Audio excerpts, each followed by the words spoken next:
नमस्कार आज नौ खबर गुड़िक सहित आउ एक नवा भिडियो आपण समस्त को स्वागत।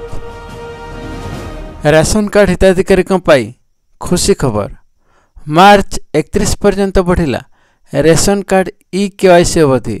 रेशन कार्ड हिताधिकारी ई केवाईसी अवधि को राज्य सरकार मार्च 31 तारीख पर्यंत वृद्धि करथिबा खाद्य जोगाण और खाउटी कल्याण मंत्री कृष्णचंद्र पात्र कहते राज्य में वर्तमान सुधा 2 कोटी अधिक ई केवाईसी सरिथिबा जणा पड़िछि।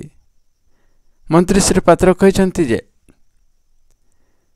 सरकार पक्षर फेब्रुआरी 15 ई केवाईसी पई शेष तारीख रखा जाइथिला, किंतु नेटवर्क समस्या थिबारु ई केवाईसी अवधि को सरकार विचार विमर्श करी मार्च 31 पर्यंत वृद्धि करथिबा सूचना दैछंती।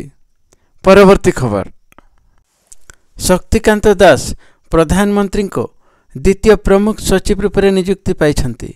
प्रधानमंत्री नरेंद्र मोदी प्रमुख सचिव 2 भावे भारतीय रिजर्व बैंक रो पूर्वतन गवर्नर शक्तिकांत दास को नियुक्ति करिछंती।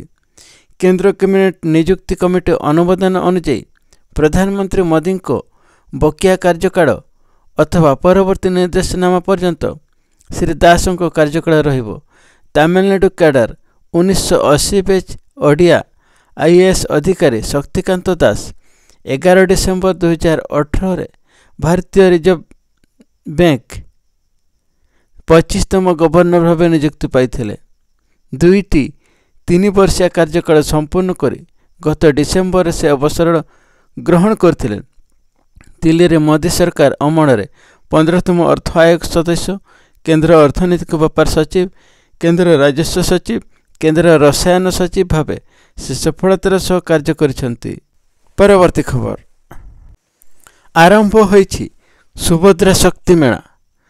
जनता मैदान रे आयोजित सुभद्रा शक्ति मेलार उद्घाटन समारोह रे मुख्यमंत्री यह कहिथिले जे स्वयं सहायक गोष्ठीगुड़िक राज्य सरकार पक्षर निया विभिन्न सहायता संपर्क में आलोकपात कर मुख्यमंत्री कहते जे चलित वर्ष राज्य सरकार राज्यर प्राय 5.80 लाख स्वयं सहायक गोष्ठी को दिया आवर्तन पांठिर परिमाण को 2 गुण कर 15,000 टंकार 30,000 टंका को वृद्धि कर।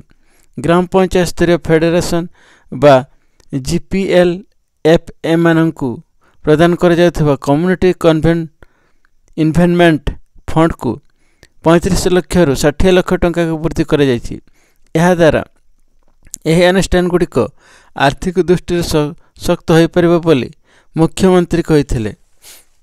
खबर गुड़िक भल लगे लाइक कमेंट सब्सक्राइब करने को भूलु नहीं। धन्यवाद।